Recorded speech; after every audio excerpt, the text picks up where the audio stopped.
La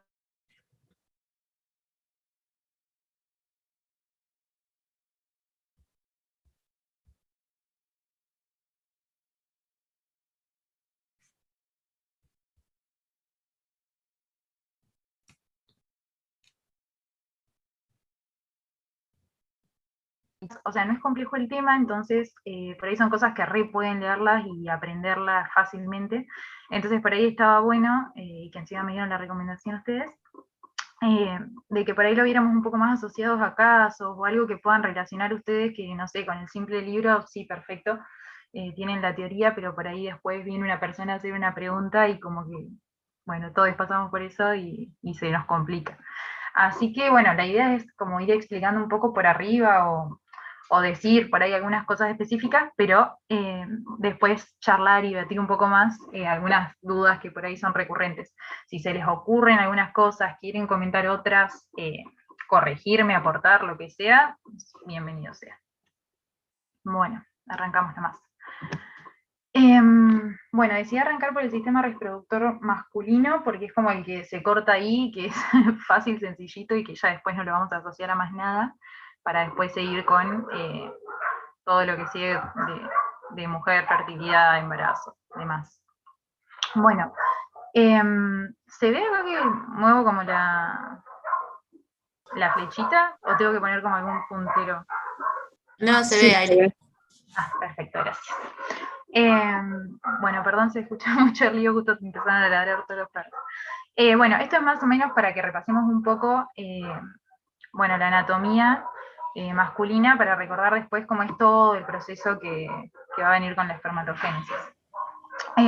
Bueno, para recordar, tenemos el testículo, después vamos a ver los conductos diferentes, que ya lo podemos ver acá aplicado más grande. Bueno, sí, ya se lo explico acá más lindo.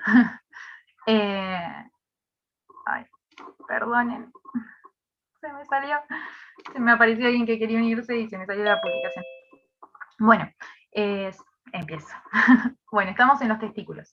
Los testículos van a estar formados por todos los lóbulos testiculares, que serían los túbulos seminíferos, que van a estar divididos por los tabiques, y estos van a terminar, o sea, la luz tubular que comienza en los túbulos seminíferos, van a terminar en la red de testis.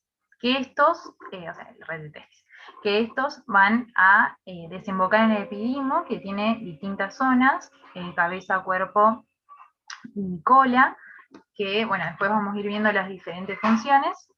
Del epididimo terminamos en los conductos deferentes, y los conductos deferentes, cerca del conducto eyaculador, donde van a terminar, desembocar mejor dicho, tienen una ampolla, que es donde se engrosan. Dentro de esa ampolla donde termina el conducto deferente es donde también va a secretarse el líquido de las vesículas seminales.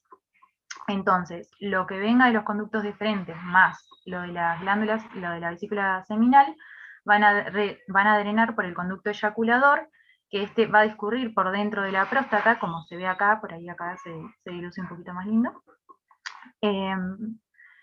Bueno, dentro de la próstata, donde la próstata misma también va a liberar sus secreciones ahí dentro, y va a tener una parte que es dentro de la próstata, que es la uretra prostática, que es donde va a ir terminando, para desembocar en la uretra vulvar. Uretra vulvar, o sea, si bien nombre estas cosas que por ahí tienen nombres específicos, es porque denotan lo que va a ir drenando.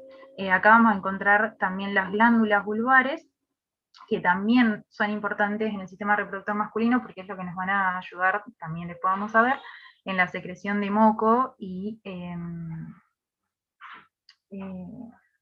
ay, bueno, se me fue la palabra. Bueno, después lo diré más adelante cuando me vuelva. Bueno, todo esto va a desembocar en la uretra vulvar, que bueno, va a terminar saliendo a la superficie. Bueno, entonces esto vamos a verlo en grande, como para poder describir qué funciona, cómo funciona todo esto. Eso es más que nada para ir siguiendo el caminito.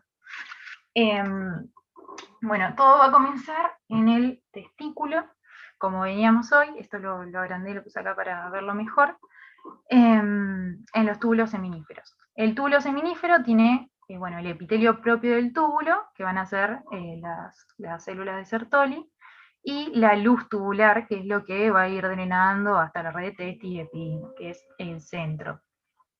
Bueno, lo que va a ocurrir acá es la espermatogénesis, que lo vemos acá más lindo. Entonces, tenemos en la parte intersticial del testículo, o sea, fuera de los túbulos seminíferos, vamos a encontrar las células de Leydig. Vuelvo acá, que van a estar por fuera, como decíamos.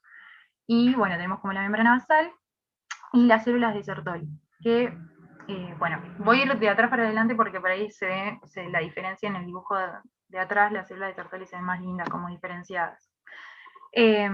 Bueno, lo importante de esto es que va a haber células germinales en la base del epitelio que al ir produciéndose las distintas etapas de la meiosis van a ir ascendiendo a través de las células de Sertoli, quienes van a secretar, ahora vamos a ver cuando expliquemos el eje, vamos a ver qué funciones tienen, pero esto es para que lo vean ahora así rápido y en macro. Se me perdió la flecha, acá. A medida que se van produciendo la división meiótica, van ascendiendo las células, como que van madurando, van pasando por distintas etapas, que vamos a tener el espermatocito primario, el espermatocito secundario, el espermatía y el espermatozoide maduro, que es lo que ya vemos acá hacia el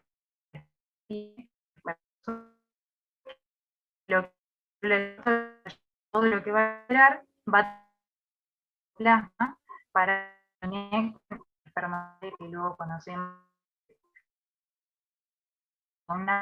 lo que va a servir para la fecundación, y la cola, que es lo que va a servir para la movilidad a donde tiene que llegar. Y acá mismo es que todo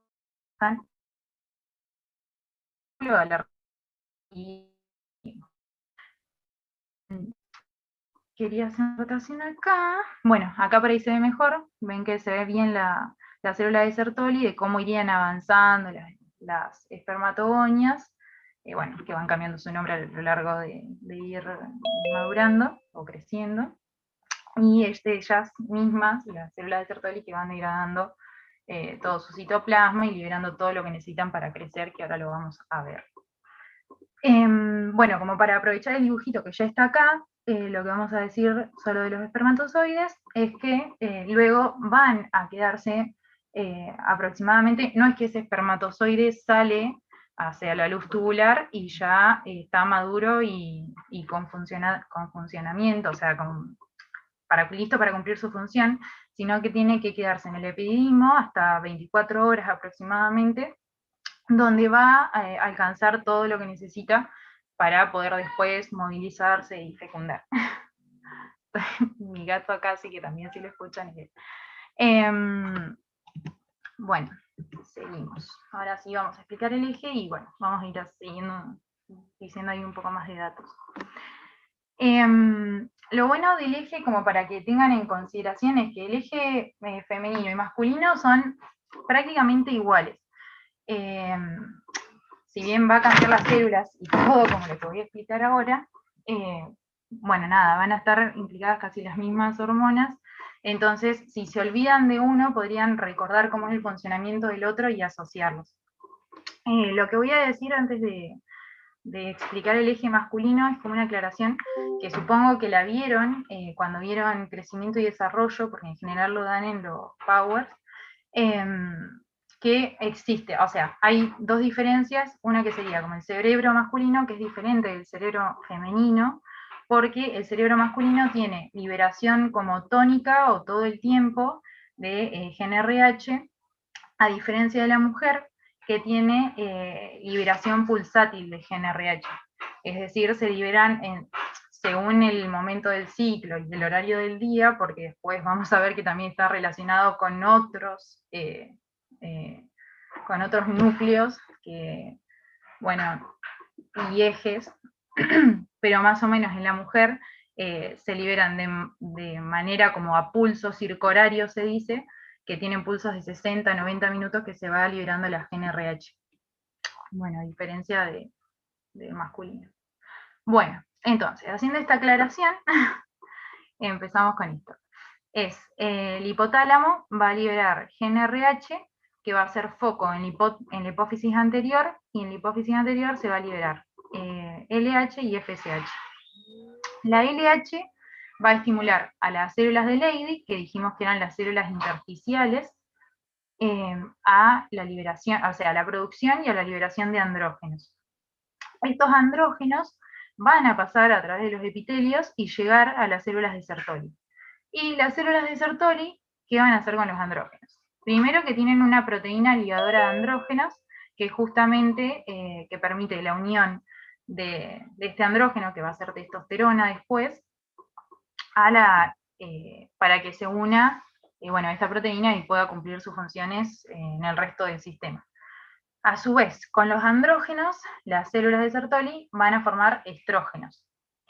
Con todo este medio, las células de Sertoli, como dijimos, eran las que producían la espermatogénesis, que para esto se necesitan factores de crecimiento también, que son, estos factores de crecimiento son súper importantes porque van a promover la división temprana, sería, de las espermatogonias. Que había una pregunta de esto en el práctico, que decía cuál era la diferencia de, creo, esterilidad e infertilidad. No sé si alguien buscó esa pregunta, para ir aprovechando y haciendo cortes. O sea, ¿cuál es la diferencia entre esterilidad e infertilidad?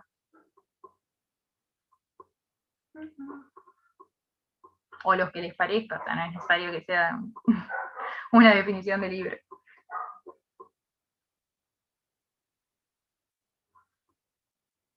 Bueno, esterilidad va a ser como la incapacidad de concebir tras un año de relaciones sexuales.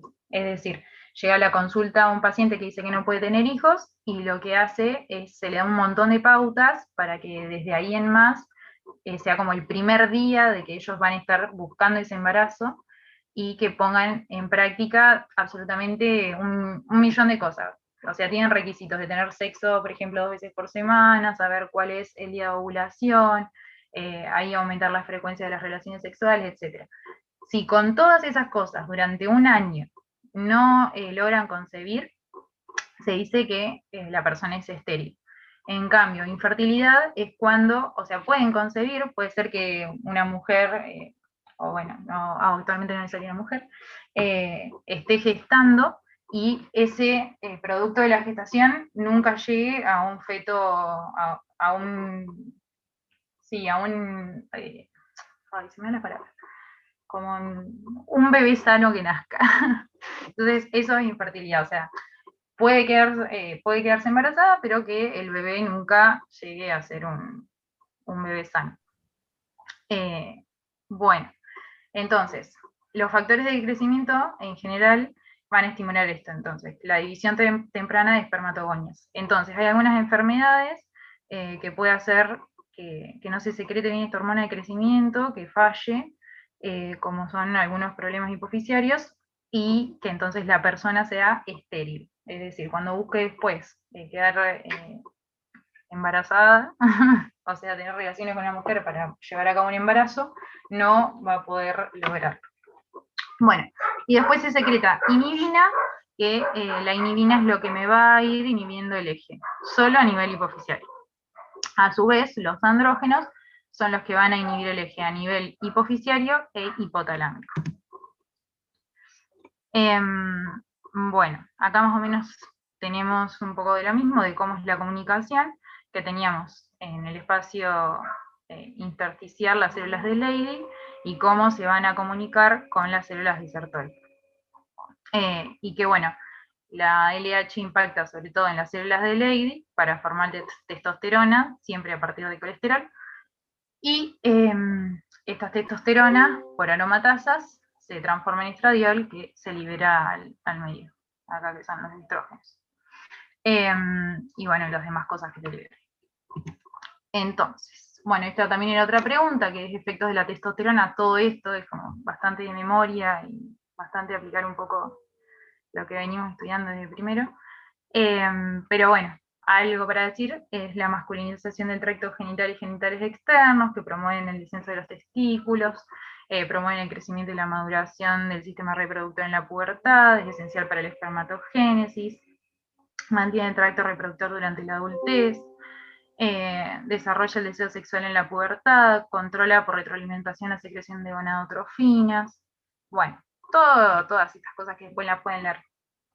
Algo para decir importante es que esto, cuando nos estamos desarrollando embrionariamente, que lo que decía que podíamos tener una GNRH que se libere de a pulsos, como en la mujer, o una GNRH que se libere de manera tónica, como es en el hombre. Esto depende de a nivel cerebral qué pasó en nuestro nacimiento, o sea, mientras nos estábamos creciendo y desarrollándonos en el útero. En el varón, o sea, en el XY, se van a liberar tempranamente testosterona. Entonces, a medida que las neuronas GNRH vayan migrando hacia su ubicación en el hipotálamo, ya van a tener, ya van a sensar la testosterona y entonces por eso se ubican y empiezan a secretar de manera continua. Y esto también lo vuelvo a explicar porque los efectos de la testosterona es que ya crea todo un microambiente que va a traer, voy a hablar del deseo sexual, que justo lo vi ahí.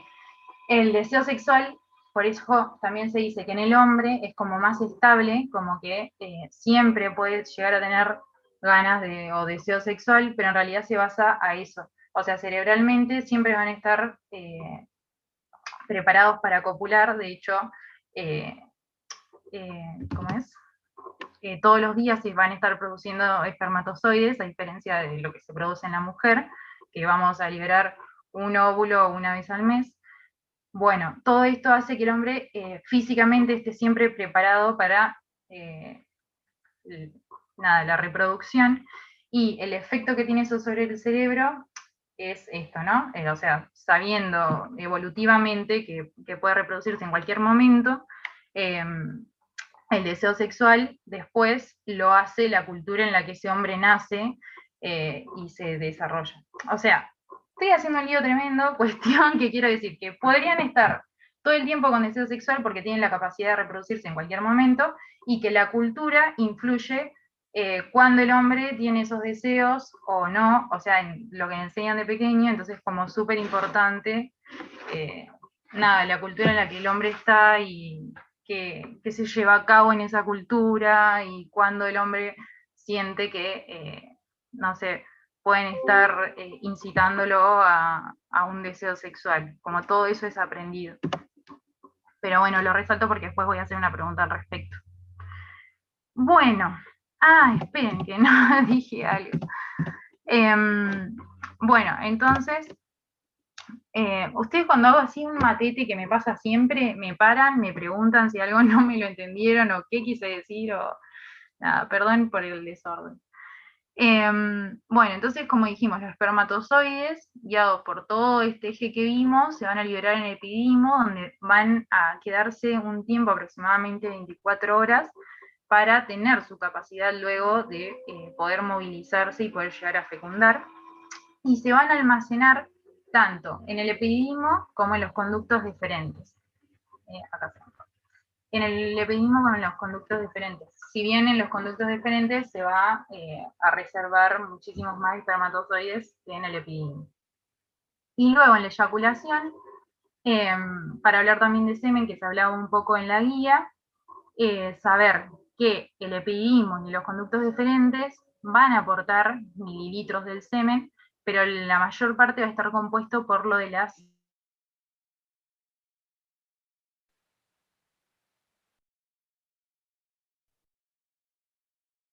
vesículas seminales. Lo que van a hacer principalmente es alimentar, por así decirlo, y recordarlo más fácil, a los espermatozoides, porque liberan fructosa, van a tener prostaglandinas para después ayudar en la movilidad tanto del espermatozoide como del útero, para que puedan seguir ascendiendo. Bueno, la próstata, sí. No sé si le pasa a todos o me pasó a mí nada más, pero tuviste un pequeño corte que dijiste está compuesto principalmente por, y quedó un silencio y volviste con las vesículas seminales. No sé si, Sí, a mí no sé también si me lo querés pasó. repetir. No, que decía Pensé que que las era mi... vesículas, no, no, eso también, me encima mal internet. Que las vesículas seminales por ahí están, no, que están compuestas por fructosa, que ayudan a como alimentar al espermatozoide en la movilidad y eso. También tiene prostaglandinas que ayudan a que se mueva y también ayudan a los movimientos del útero para que siga ascendiendo. Va a tener fibrinógeno, lo que después también va a permitir que ese semen coagule y se quede en la vagina, igual que la próstata. La próstata va a tener, va a aportar menos volumen ese semen, pero lo más importante de la próstata, como en las vesículas seminales dijimos que serviría como para alimentar y que se mueve ese espermatozoide y se mueve en el útero, la próstata, lo importante, lo que más importante sería, es que nuestro pH vaginal es tendencia a la acidez, donde el espermatozoide no podría vivir ni movilizarse, entonces aporta como una secreción muy alcalina para que pueda sobrevivir. Y a su vez también ayuda con estas enzimas de la coagulación para que se mantenga ahí el semen y no se baje rápidamente, y luego también a la fibrinólisis de ese coágulo para que ellos puedan seguir ascendiendo. Lo que decía hoy de las glándulas, ¿dónde están? Acá, de las glándulas bulboureterales, es que secretaban moco lubricante, que también va a servir a la hora de la relación sexual. Bueno, y bueno, epidimo y conductos diferentes no solo van a aportar los espermatozoides, sino también un par de sustancias que les aumenta la capacitancia a los espermatozoides. Bueno, básicamente eso sería todo del sistema sexual masculino. Que no sé si tienen alguna duda hasta ahí, que me quieran hacer preguntar o algo que no me entendí, no me voy a explicar bien. Bueno, y esto sería como un mini casito, así como para charlar algo, que dice, Ramón llega a la consulta con una idea clara, no quiere tener hijos, ni mucho menos correr riesgos al respecto. Escuchó hablar de una intervención llamada vasectomía y viene a informarse. Quiere saber si es seguro como método definitivo, si afectará su salud hormonal y sexual, y si sentirá algún cambio físico corporal posterior a la intervención. Yo sé que ustedes pueden no saber nada de vasectomía, pero no importa, porque lo importante es la anatomía y la fisio. Así que por eso en realidad que quería que apliquemos esto para que siempre que venga cualquier pregunta así medio que los descoloque porque no le estudiaron, ir a recurrir a la fisiología, pensarlo 2 segundos y poder contestar. Que en realidad para eso deberíamos estudiar fisio más que para estudiar cosas de memoria y eso.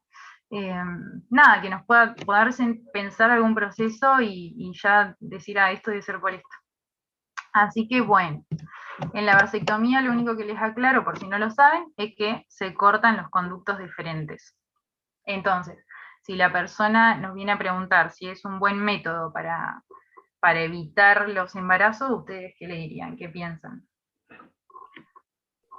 Que sí, porque no se permite el pasaje de los espermatozoides. Perfecto. Además, bueno, después con las técnicas quirúrgicas y eso como que se sellan bien de un lado y del otro como para que después no se puedan ni volver a unir. Bueno, ¿eso afectará su salud hormonal y sexual?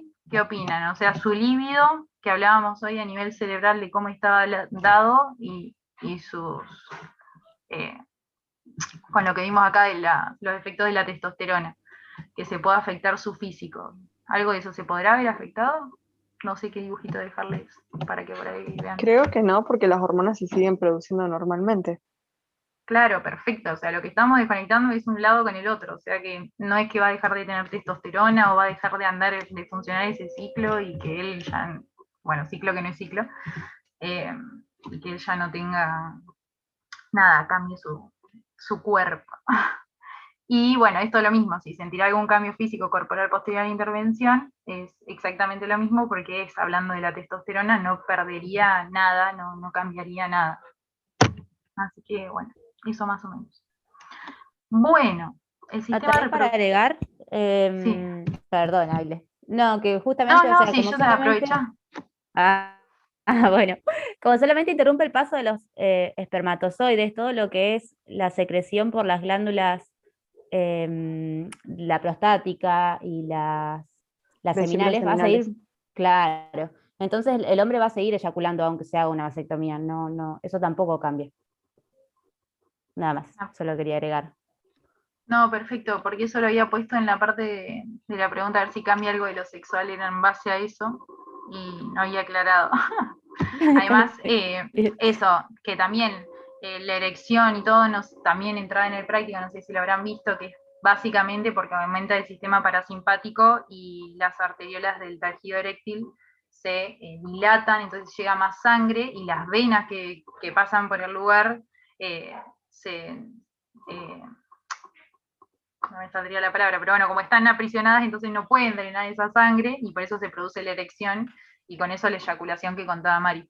Entonces nada de eso se vería afectado porque no tiene nada que ver en la fisio de lo que en realidad estamos haciendo con esa operación. Así que bueno, no debería afectarse nada más que el no poder tener hijos. Bueno, sistema reproductor femenino. Bueno, si no tienen ninguna pregunta al respecto, continúo.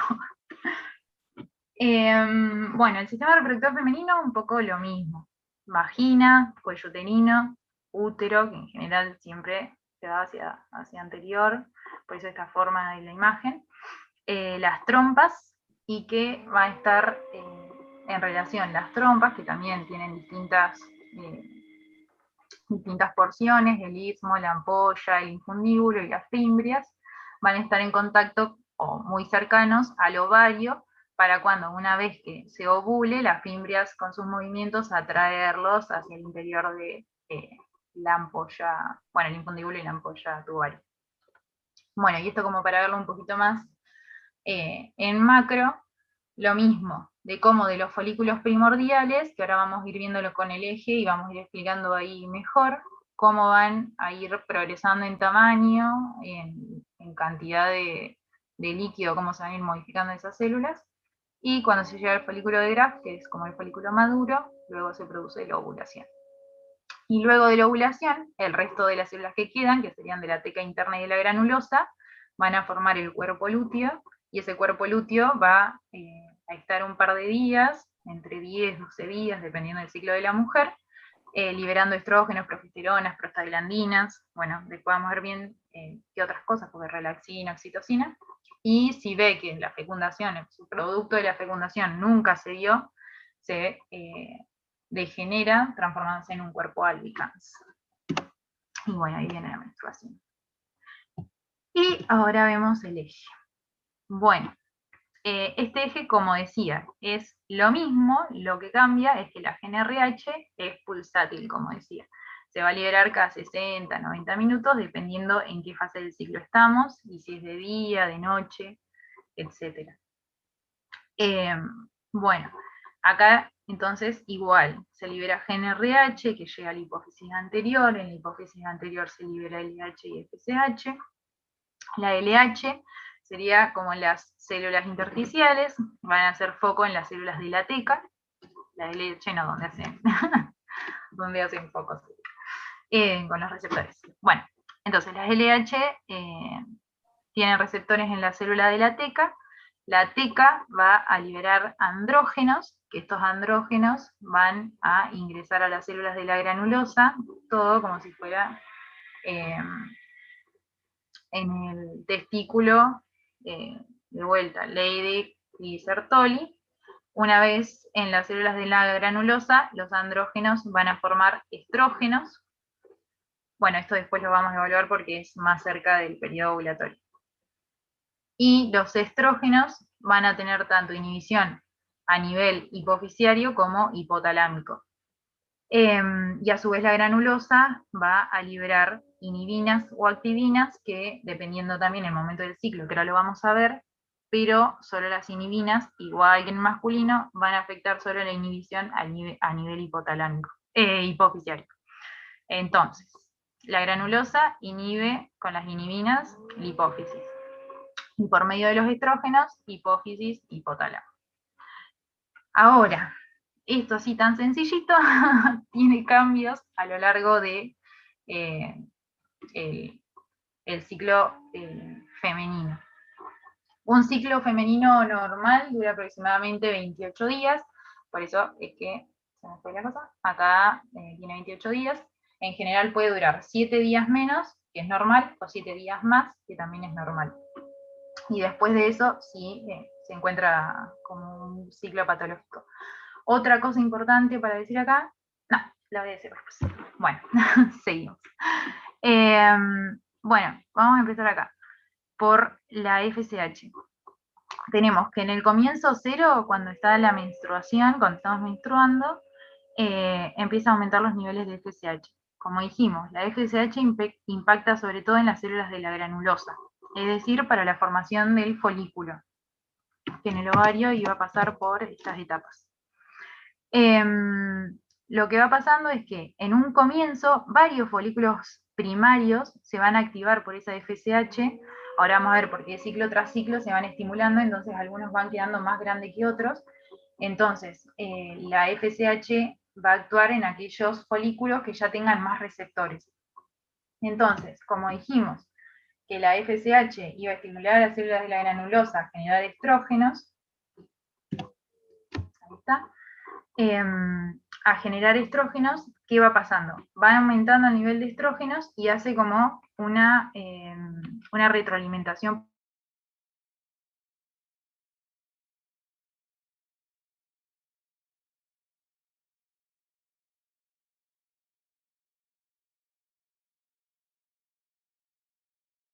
estrógenos. Los estrógenos se comienzan a formar dentro de ese folículo Aile, se primario. cortó otra vez.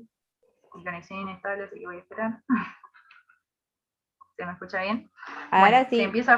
se empieza a formar dentro de ese folículo primario, y si bien los estrógenos, como dijimos, van a empezar a hacer una retroalimentación negativa, ¿qué va a ocurrir? Dentro del mismo folículo va a haber una retroalimentación positiva, es decir, van a empezar a haber muchos más receptores de FSH. Entonces, por más que los niveles vayan bajando a lo largo de la primera mitad del ciclo, dentro del folículo que se está desarrollando más, va a haber más receptores, entonces como que básicamente esto no se nota dentro del folículo, y el folículo va a seguir creciendo, y a medida que ellos generen más estrógenos, más a la alza receptores de FSH van a tener. Entonces, una super retroalimentación positiva, que lo que va haciendo es que ese folículo crezca, y crezca más uno que el resto.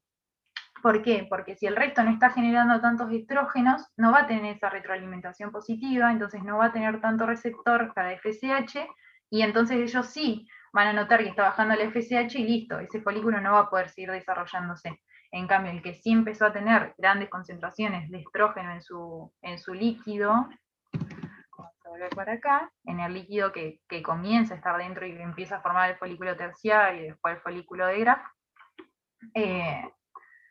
bueno, nada, eso sigue creciendo y desarrollándose. Y ahora que nos metimos en los estrógenos, bueno, ¿cómo logró la granulosa generar esos estrógenos? Es también porque estaba en aumento la LH, que la LH me estaba estimulando las células de la teca a liberar andrógenos. Y al igual que la testosterona, o sea, cómo se forma la testosterona es a partir de andrógenos, y una vez en las células de la granulosa se iban, por medio de aromatasas, se forman los estrógenos. Bueno, entonces, llega un momento donde ese folículo creció tanto y tiene tanta liberación de estrógenos que hace como un pico en esa liberación de estrógenos, y entonces el loop que hasta ahora era negativo, la retroalimentación negativa, comienza a ser positiva. O sea, es rápidamente, como que los estrógenos vienen creciendo y aumentando en concentración, pero de golpe aumentan su concentración duplicando o triplicándola. Entonces, eso le sirve como señal a la hipófisis para que se haga el pico de LH. Y una vez que ocurre este pico de LH, a las 36 horas más o menos, inclusive menos, se va a producir la ovulación. Es decir, que se va a romper el folículo de Graf, el folículo maduro.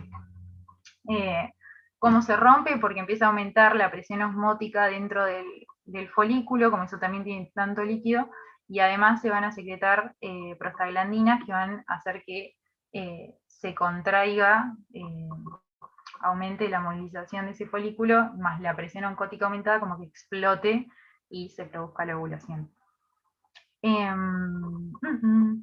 Quería decir algo antes acá, yo no me acuerdo qué. Bueno, después ya supongo me acordaré.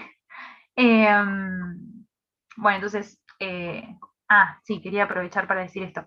Que entonces, acá esta LH que aumenta en estas 36 horas previas, lo que va a hacer es que se libere esto y formar el cuerpo albicans. El cuerpo albicans lo que va a empezar a producir es progesterona a partir del colesterol que circula por nuestras arterias, a partir del LDL va a empezar a producir progesterona y a su vez las células de la teca van a seguir produciendo andrógenos y como tenemos también células de la granulosa van a seguir con esas aromatasas, o sea que se va a seguir produciendo el ciclo de estrógenos, bueno, además de prostaglandinas, relaxinas, oxitocina. Pero bueno, nos quedamos con estrógeno y progesterona, que son como las que después nos van a dar como las distintas funciones que siguen ahora en el cuerpo femenino. Pero bueno, lo que quería decir es esto, la progesterona tiene sensores a nivel central, a nivel hipotalámico, y lo que hace es aumentar la temperatura. Entonces, una vez que se produzca la ovulación y con eso se forma el cuerpo lúteo, va a aumentar nuestra temperatura y aumenta entre 0,3 y 0,5 grados centígrados. Entonces, una de las maneras de saber que estamos ovulando es controlarnos la temperatura. En realidad se dice que es ni bien uno abre los ojos, que no te moves ni nada, o sea, seguís todavía en la cama, entonces no le puedes adjudicar ese aumento de temperatura a nada. Y bueno, ahí te tomas la temperatura, de hecho todavía acostada, y en la etapa de donde está el cuerpo lúteo, como hay estrógenos, vas a tener ese aumento de 0,3, 0,5 grados. Y bueno, con esto también ocurren distintas fases. Bueno, como dijimos, esto del cuerpo lúteo, y si no se produce, o sea, ovulamos, eso el óvulo va a estar esperando en las trompas si es fecundado o no. Si eso no ocurre, el cuerpo lúteo se va a degenerar, va a caer los niveles de estrógeno y progesterona, que se van a reflejar acá. A ver, bueno, acá comienza a crecer exponencialmente la progesterona porque, como dijimos, la encargada, el cuerpo lúteo lo forma a partir del colesterol. Y luego, si no hay fecundación, va a volver a caer la progesterona, el estrógeno y todo, restituyéndose el ciclo. Entonces, bueno, ya básicamente explicamos las fases ováricas, que tenemos la fase folicular y la fase lútea, y con esto un poco cómo fueron los movimientos de las hormonas, y lo que no explicamos nada es en el endometrio qué pasó. Bueno, en el comienzo del ciclo tenemos la menstruación, que bueno, ahora la vamos a relacionar con esta parte más que nada, pero lo más importante es esto, acá está más lindo. Tenemos la fase menstrual, la fase proliferativa que se va a dar mientras está aumentando el estrógeno dentro de los folículos, que es decir, teníamos la capa basal nomás que quedaba de endometrio, se va a empezar a desarrollar, o sea, a partir de la capa basal se va a empezar a desarrollar la capa funcional de endometrio, que cada vez se va a ir engrosando más por el aumento de estrógenos. Y una vez que se produce la ovulación, y que dijimos que con la ovulación se desarrolla el cuerpo albicans, y con esto el aumento de la progesterona, lo que vamos a hacer es que se vascularice ese endometrio y sea muchísimo, o sea, más rico en glucógeno, y por eso también las glándulas comienzan a ser tortuosas en esta parte del ciclo, y ya básicamente está constituido en altura y todo el endometrio, por si se llega a fecundar en las trompas del óvulo y tiene que descender y implantarse. Si esto no ocurre, bueno, y acá también tenemos que lo que explicábamos hoy, lo del aumento de la temperatura. Y si esto no ocurre, ya no tenemos ni estrógeno ni progesterona que nos sostenga este endometrio, esta capa funcional, entonces se va a caer y volvemos a la menstruación, donde vuelven a aumentar los estrógenos, pues se desarrollan folículos, etc. Bueno. Si quedó alguna duda de eso, me preguntan, me cortan. Mari, si quieres acotar algo también. O cualquiera de... están los chiques nuevos ayudantes que entraron a la cátedra, así que también, si ustedes quieren decir algo, aprovechen. Bueno, vamos a tener factores internos y externos que nos van a regular el eje. Acá está el masculino y el femenino. Y vamos a tener factores externos como va a ser el estrés, la luz, la temperatura, y factores internos como va a ser nuestro medio, o sea, otros ejes como por ejemplo son las hormonas tiroideas, la prolactina, procesos infecciosos, metabólicos, estresores. Que me quedó el cuadrito acá, sí que ahora lo voy a explicar bien. Me quedó en otra diapo. Bueno, esto más que nada, que también aparece después en los Power, es cómo se van a usar las hormonas en sangre y podemos ver si tenemos o no lío en el eje, porque por ejemplo, si volvemos al eje, por ejemplo, si nos faltan estrógenos o progesteronas, vamos a tener desinhibido el ciclo, o sea, nos van a aumentar la LH y FSH hasta que ese ovario pueda secretar estrógenos, y por el contrario, si tenemos muchos niveles de estrógeno nos van a estar inhibiendo el ciclo, entonces si medimos las hormonas en sangre nos vamos a encontrar una LH y una FSH baja, y así depende qué pase.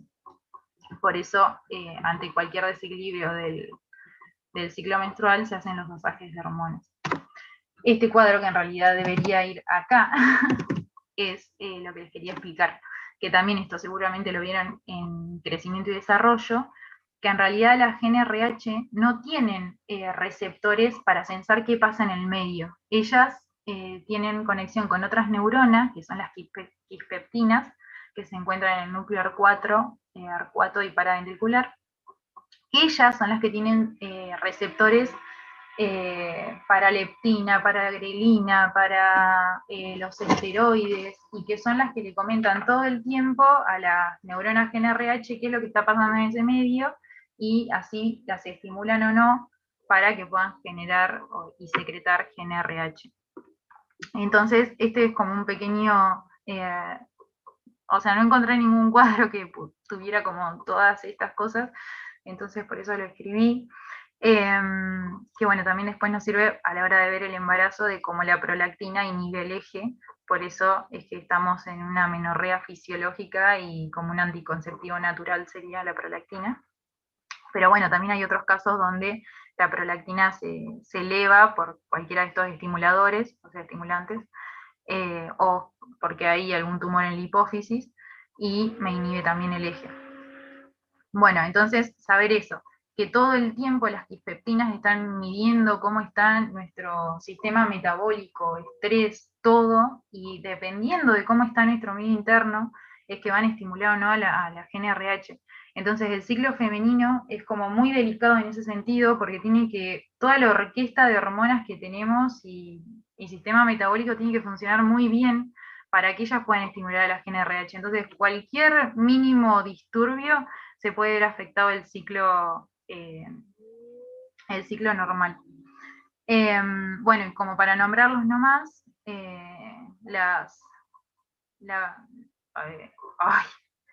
vamos a tener estimuladores inhibidores, por ejemplo, de la prolactina, y en los estimuladores tenemos la TRH, bueno, neuropéptidos, oxitocina, VIP, que bueno, esto sirve para el embarazo, ¿no es cierto? Que después igualmente tengo una fotito, pero que cuando uno lacta estimula, o en el parto también estimula la secreción de prolactina para que ya se vaya preparando a la hora de amamantar. Pero también decía de si teníamos problemas de tiroides, por ejemplo, qué pasaba con nuestro ciclo. Entonces, si nosotros no tenemos adecuadamente las hormonas T4 y T3 en sangre, ¿qué va a pasar? El hipotálamo va a tener altos niveles de TRH porque va a estar estimulando la TSH para que se libere todavía más y para que más me estimule la tiroides a secretar sus hormonas. Y si está elevada la TRH, me estimula la prolactina. Entonces la prolactina me va a estar inhibiendo el eje. O sea, y ahí es como vemos cómo distintos ejes que nada que ver se van a terminar relacionando y a la larga me van a afectar el ciclo. E igualmente ante estresores, porque el cortisol me inhibe el eje, o sea, las RH principalmente, me inhiben a las quispeptinas, entonces también se inhibe el eje. Bueno, y pasamos, para aplicar un poco lo visto. A ver, me voy a explicarlo ahora porque ya son menos 10. Bueno, bueno, leemos esto. Maga y Jorge llegan a la consulta buscando planificación familiar. Maga quiere hablar puntualmente de los métodos anticonceptivos que ella podría utilizar y desea sacarse varias dudas. Algunas de ellas son: ¿las pastillas anticonceptivas regulan el ciclo menstrual? Y a ver, con lo que ustedes me pueden decir acá. Bueno, las pastillas anticonceptivas, para quien no conoce nada de anticoncepción, vienen encima muchísimas, pero en general o son niveles estables de estrógeno y progesterona, o niveles que van aumentando o disminuyendo a lo largo del ciclo muy poquito, pero la idea es dejarlos estables, entonces no tienen cambios dentro del ciclo, o sea, no podrían afectar el eje. Y bueno, ya con eso más o menos les dije.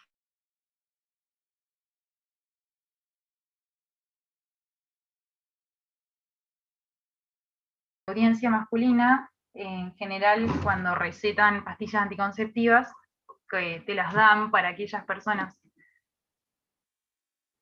que, bueno, me cayó porque como dice inestable, por ahí me escuchan, para aquellas personas que por ahí no buscan, las pastillas anticonceptivas como un método anticonceptivo porque, no sé, no tienen relaciones sexuales o lo que sea, muchos ginecólogas le dan las pastillas para regular el ciclo. La palabra regular, ¿estaría bien dicha? O sea, ¿regulamos el ciclo con las pastillas? ¿O está pasando otra cosa ahí? Viendo el eje. ¿Qué dicen ustedes? Los que se les ocurra. Pensando justamente que las dosis, o sea, de estrógeno y progesterona que traen las pastillas anticonceptivas son muy bajas, o sea, tenés estrógeno y progesterona bajos en sangre, básicamente todo el mes.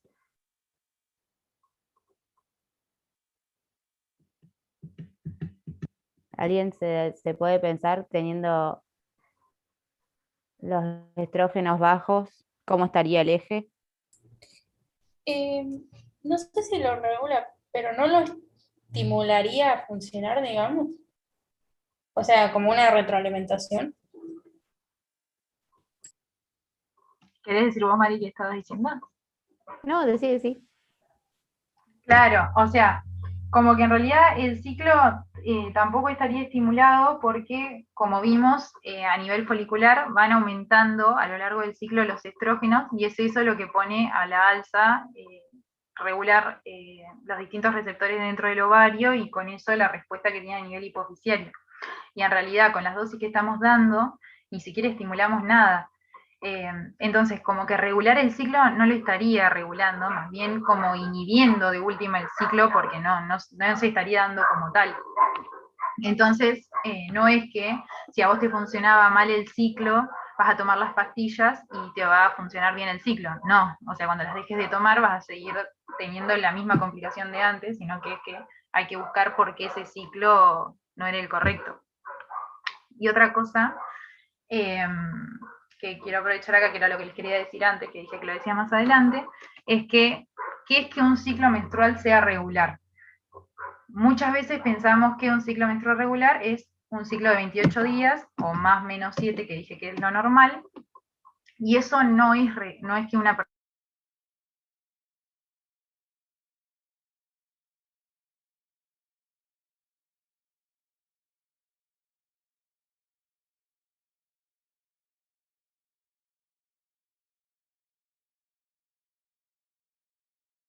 quiere decir que sos una persona regular, más allá de los días dentro de tu ciclo. No sé, Aile, Mari, te perdimos. No te Ay, escuchamos. pero ¿desde qué parte? Desde que dijiste que, o sea, tener un ciclo de 28 más menos 7 no significa que seas regular y ahí se cortó. Ay, la pucha, encima un montón. O sea, lo que te hace regular es que ovules todos los meses. Entonces, tu ciclo puede variar en días, dentro de la normalidad, 28 más menos 7, pero si ovulás todos los días, estás teniendo un ciclo menstrual regular. Si ponele, te viene todos los meses, cada 28 días, pero no ovulaste en esos ciclos, no estaría siendo regular. Como también algo que se presta a confusión. No sé si querías, María, aportar algo a esto de las pastillas anticonceptivas o del ciclo. No, bueno, solamente eso, aclarar justamente que los bajos niveles de estrógenos actúan como retroalimentación negativa y en cambio los altos niveles son los que activarían el eje. Por eso es que resalté esto de que vos cuando tomás pastillas anticonceptivas tomás bajas dosis que se mantienen dentro de todo el tiempo. Perfecto. Y otra de las preguntas que tiene Maga es si que es real que algunos de los efectos adversos de la JACO, que son las pastillas anticonceptivas orales, son la falta de líbido. ¿A alguno se le ocurre esto? Como que no lo hablé durante ahí el ciclo, me olvidé, pero bueno. O sea, puede venir como efecto adverso de las pastillas, pero a ustedes se le ocurre ver si esto es verdad, no, un mito. Y podría ser porque no se estaría inhibiendo la secreción de GnRH. Eh, claro, más que nada, bueno, aprovecho ya que acá hay un pseudoeje para no irme tan atrás. Sí, o sea, si bien en el hombre, como dijimos, como el deseo sexual estaría todo el mes, porque no es algo que cambie con los niveles de hormonas, o sea, la testosterona está presente todo el tiempo, entonces culturalmente, en base a lo aprendido, va a tener más deseo o no, según lo que aprendió. En las mujeres sí, también es como cíclico, porque tiene que ver esto.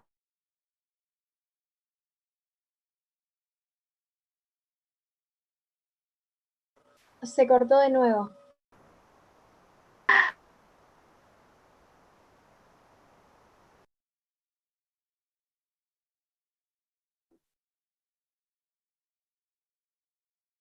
Cuando aumentan los estrógenos de manera Aile, se volvió a Hola. cortar, tenés que volver a arrancar. Sí, se volvió a cortar. Ay, perdonen, a ver, me voy a desconectar también del celo así. Solo, Y bueno. o sea, el eje, llegamos al eje nada más. ¿Cómo le dije? Cuando dijiste voy a usar este eje. ¡Ay, no! La pucho un montón. Bueno, como les decía esto, de que antes, que los hombres todo el tiempo entre comillas, tendrían deseo sexual porque todo el tiempo tienen testosterona y no dependen de un eje, o sea que como que es cíclico, o sea, está de base todo el tiempo la testosterona, y si bien el deseo va a pasar por culturalmente lo que aprendió que le estimule su deseo, en la mujer sí tiene una fase fisiológica que es también como cíclico y va a tener un periodo de mayor líbido, y es producto de esto, de que los estrógenos aumentan tan exponencialmente antes del pico del LH, que eso también tiene un impacto a nivel central en búsqueda de la pareja, porque inconscientemente, bueno, nuestra fisiología está preparada en que sabe que va a ovular y necesita buscar pareja para asegurar la reproducción. Entonces, lo que dijimos, nuestro eje va a estar inhibido, no va a darse el ciclo normal, entonces no va a estar ese pico de estrógenos. Entonces la mujer que está tomando anticonceptivos, un montón de personas, a un montón de chicas, les pasa eso, que les disminuye el líbido, inclusive no tienen ni ganas de tener relaciones sexuales, y es en parte por estos efectos, de que a nivel central no tenemos la estimulación para ir en busca de la reproducción y asegurar eso. La reproducción, básicamente. Así que bueno, sí, muy bien. Y bueno, a su vez refiere tener intensos dolores de ovarios, y cambiando paradójicamente, pero para aprovechar otra de las preguntas frecuentes, que a su vez refiere tener intensos dolores de ovario durante la menstruación. ¿Puede ser esto posible? De que una mujer está menstruando y siempre decimos, tengo dolor de ovario. Viendo el eje, ¿podemos menstruar y tener dolor de ovario? El eje, esto, ¿qué está pasando en nuestro cuerpo? ¿Qué dirían? ¿Qué arriesgarían? No, se relaciona más con dolor de útero, ¿no? Claro, es el dolor menstrual en realidad. El dolor de ovario puede pasar, porque puede pasar, pero en el periodo alrededor del día 14, cuando es cuando estamos ovulando, porque sí hay una leve, claro, hay una leve hinchazón abdominal producto de esto, de la ovulación. Pero lo que nos tenemos mientras menstruamos es el dolor uterino por las contracciones que están siendo muy fuertes, y justamente por este cambio endometrial. De lo que queremos es separar la capa funcional de la basal, entonces se van a dar esta contracción y esta vasoconstricción de las arteriolas, y ese es el dolor que estamos sintiendo.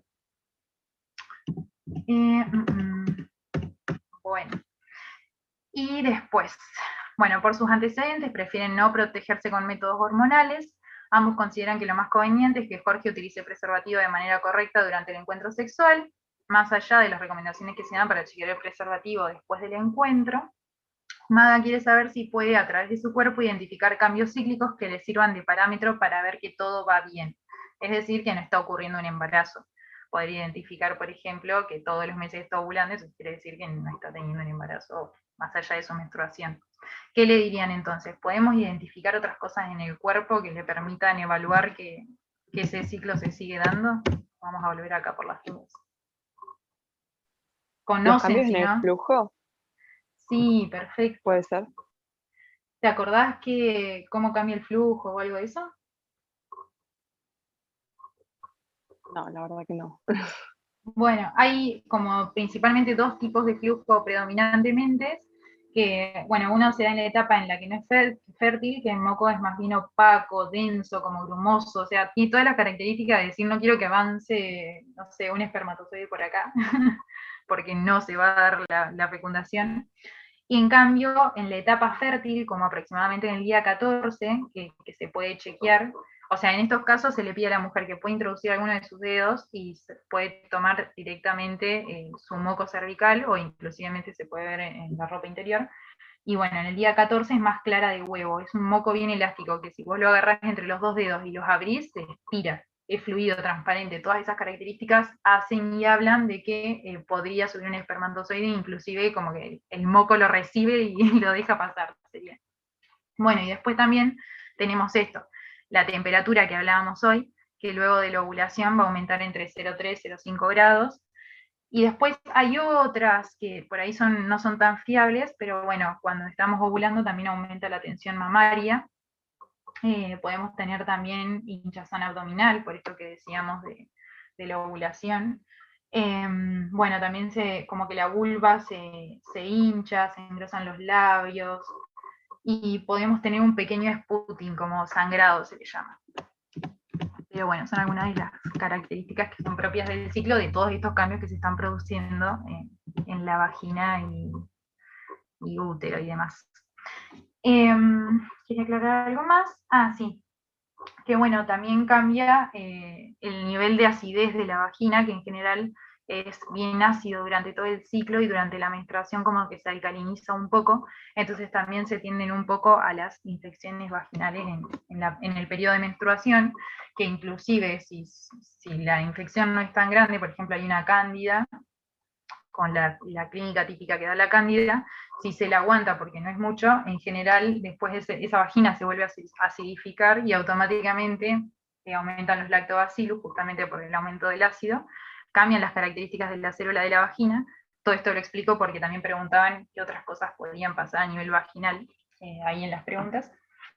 Y bueno, inclusive la propia vagina como que termina sanando la cándida que por ahí logró filtrarse y desarrollarse durante la menstruación. O sea, nada, tremendo cuerpo tenemos. Bueno, y esto, o sea, lo hice súper corto para que ya claramente estamos en hora, así que nada, ni me voy a demorar. Es que durante el embarazo van a aumentar todas las variables fisiológicas, porque bueno, todo lo que antes era, o sea, tenía que funcionar para el cuerpo de la mujer, tanto desde respirar, desde mandar sangre a todo el cuerpo, desde el volumen sanguíneo que hay que mandar, y todo está aumentado porque hay que alimentar dos vidas. Entonces, básicamente aumenta el volumen minuto de ventilación, los latidos cardíacos, con el gasto cardíaco, con el volumen cardíaco, porque tiene que también llegar más sangre al feto. Bueno, y toda esa sangre que está circulando y yendo por todos lados, llevando oxígeno, va a hacer que también aumente a nivel glomerular el flujo sanguíneo renal, con eso el filtrado glomerular, entonces también se pierda más creatinina y urea, y eso también haga que aumente la aldosterona para conservar más líquido. El aumento del líquido a su vez me aumenta el volumen sanguíneo, y ese volumen lo que me hace, como es también mucho plasma porque se acumula mucho líquido, me hace dar como una anemia, bueno, una falsa anemia, no me sale ahora la palabra, porque es una anemia por dilución. Entonces, bueno, lo del embarazo lo van a ver todas las variables, pero a lo que voy es esto, que si lo van pensando, todo tiene una razón de ser, o sea, no hay que estudiar casi nada de memoria. Por ejemplo, esto también, el útero va creciendo y va a ir aumentando, va a ir elevando el diafragma, y ustedes ya saben que cuando nosotros inspiramos, el diafragma baja como para estirar los pulmones y poder agrandarlos. Imagínense que el útero está subiendo, el diafragma no va a poder descender tanto, entonces el aire, la menor capacidad de ingreso de aire que tiene va a hacer que el tórax se vaya hacia anterior y posterior, en vez de a superior e inferior, porque no puede descender tanto, las costillas como que no, se abren no sería la palabra. Pero bueno, nada, el tórax se aumenta su diámetro antero posterior como para seguir aumentando esa capacidad de ventilación. E igualmente no va a ser lo mismo que en una mujer que no esté embarazada, entonces por ende aumenta el minuto ventilatorio, o sea, la frecuencia respiratoria. Y a su vez, la progesterona, que es la que está aumentada cuando cuando las personas están embarazadas, estimulan el centro respiratorio para que aumente también la frecuencia ventilatoria, entonces como que todo tiene una razón de ser. Bueno, y esto era más o menos porque también había que dividir un poco la placenta. Entonces, bueno, cómo iba a ir la sangre de madre, pero bueno, esto también es todo esto, así que en general, no sé, no se evalúa mucho, así que yo diría que se centre más en el eje y esas cuestiones que en esto. Pero bueno, y bueno, como para súper cerrar, es que la lactancia también va a estar aumentada, como decíamos hoy, la prolactina y la oxitocina, que ya se empieza a liberar en el parto, que es lo que va a ayudar a las contracciones uterinas para que se produzca el parto. Y lo que vamos a tener con los estrógenos y progesteronas a lo largo del embarazo es, el estrógeno va a aumentar el volumen como mamario, la grasa, el estroma, y lo que va a hacer principalmente la progesterona, como es la encargada del embarazo, lo que va a hacer es aumentar el lóbulo, la cantidad de lóbulos y el tamaño y la cantidad de alvéolos, que para que lo recuerden, dentro del alvéolo va a estar la leche. Entonces la progesterona lo que más quiere es que te haya más leche, entonces va a aumentar por eso los alvéolos y los lóbulos. Que bueno, pues cada lóbulo secretor va a ir por distintas cisternas, conducto lactófero, hasta llegar al pezón y liberar toda la leche. Bueno, y acá un poco también de cómo se producía la leche.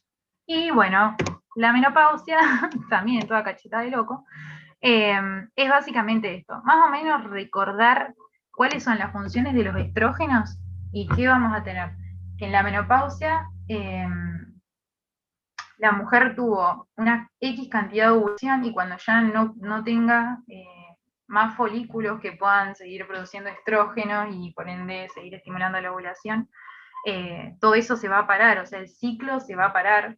Entonces vamos a disminuir la cantidad de estrógenos, ya no vamos a tener la liberación que teníamos de estrógeno desde el ovario. Entonces, básicamente, en la menopausia tenemos en baja todas las funciones que cumplían los estrógenos, porque ahora solo van a quedar a cargo de las glándulas suprarrenales y de cómo eso se aromatice a nivel periférico con el sistema, o sea, el tejido adiposo y otros sistemas que aromatizan estrógenos. Entonces, bueno, antes que nada, para decir menopausia, una persona, o sea, la menopausia se da como el diagnóstico en retrospectivo, porque una mujer tiene que estar un año sin ovular y sin tener menstruaciones para decir que entró en la menopausia. Y bueno, todo ese periodo es el famoso climaterio. Bueno, entonces, los cambios que vamos a ver en la menopausia, se pueden acordar algunos de las funciones de los estrógenos, y es todo lo que se va a ver afectado. Se va a atrofiar el epitelio vaginal, va a haber cambios en el pH vaginal, disminución de las secreciones vaginales, por eso a esta edad, como para relacionarlos con casos, las mujeres a la hora de tener relaciones sexuales y demás, es conveniente de que tengan algún... Lubricante. Ay, se me fue la palabra, me van a tener que ayudar. Lubricante, porque las secreciones vaginales ya... ¿Cómo? No, perdón, te llega tarde. Perdón. Bueno, nada, lubricantes por todos los cambios que va a dar los estrógenos, como decíamos hoy. Bueno, también por eso van a poder tener más tendencia a infecciones y demás. Bueno, esto, enfermedades cardiovasculares, porque acuérdense que el estrógeno aumenta el óxido nítrico, la vasodilatación, la osteoporosis lo mismo, o sea que los estrógenos eran súper protectores a nivel sí, del sistema osteoarticular, en cambio ahora ya no vamos a tener más la protección que nos dan los estrógenos con los osteoblastos y van a predominar los osteoclastos. Entonces también las mujeres menopáusicas van a tener que tener se empiezan a hacer estudios en los huesos, que se toma la densidad ósea y demás, para evitar la osteoporosis. Tienen que controlarse los niveles de vitamina D, aumentar la exposición a la luz solar para fomentar más vitamina D. Inclusive le cambia hasta el aspecto de la piel, porque los estrógenos estimulan la vasodilatación de los vasos de la piel. Entonces se encuentra hasta la piel inclusive más seca. Así que bueno, todo lo que vean que hagan los estrógenos, si tienen que decir algo de la menopausia, pueden decir lo que se les ocurra que tengan al respecto. Y acá son algunos gráficos de cómo van cambiando las gonadotrofinas urinarias, de cómo aumentan en la menopausia, porque justamente no tenemos la retroalimentación con los estrógenos, y es también acá con la concentración de los estrógenos, cómo decae hacia la menopausia. Y bueno, esto es todo. No sé si me querían hacer alguna pregunta o algo. Algo que no se entendió. Vos, María, aclarar algo que por ahí faltó. A mí me pareció que nada, estuvo re bueno. Tal vez vieron que pareciera que nada, parece que todo tan obvio cuando te pones a pensar, no sé, con esto de las quispeptinas que tengan receptores para lectina y eso, imagínense que justamente se están preparando para tener un hijo. Entonces, es como que vos ante estas situaciones tenés que pensar qué necesitas para poder tener un hijo. O lo mismo esto de las relaciones sexuales, que vas a tener mayor líbido cuando estés ovulando, porque vas a... O sea, es como que parece re animal la respuesta, pero es real. Así que bueno, espero que les sirva. No sé, esto es re Eso útil para...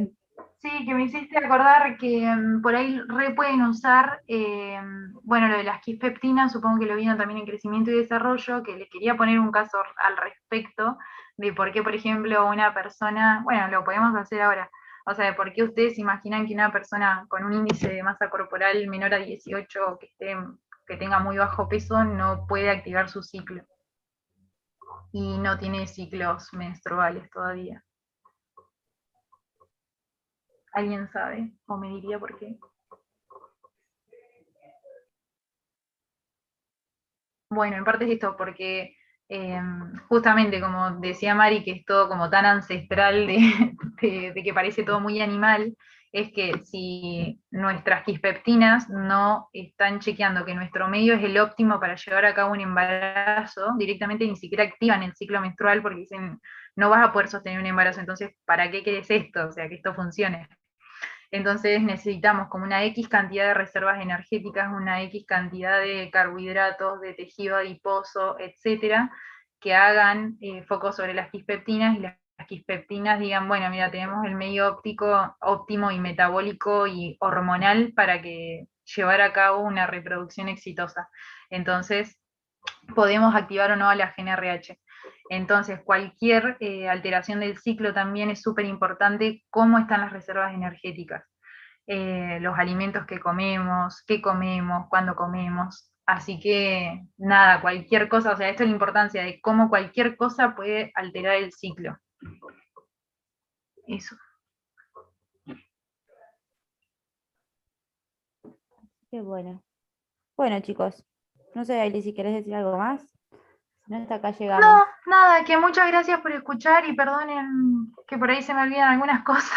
No sé cómo, no encuentro las palabras, así que bueno. Estuvo muy Gracias buena por la estar clase. acá y espero. No, gracias. Espero que Re les haya completa. gustado. Sí, todo muy bien. Gracias por la Adiós. pregunta, porque se cortó y volví a explicar todo, ¿no? Está bien, cualquier cosa me lo preguntan ahí por Facebook, que después subimos esto y nada. No tengan duda en consultar.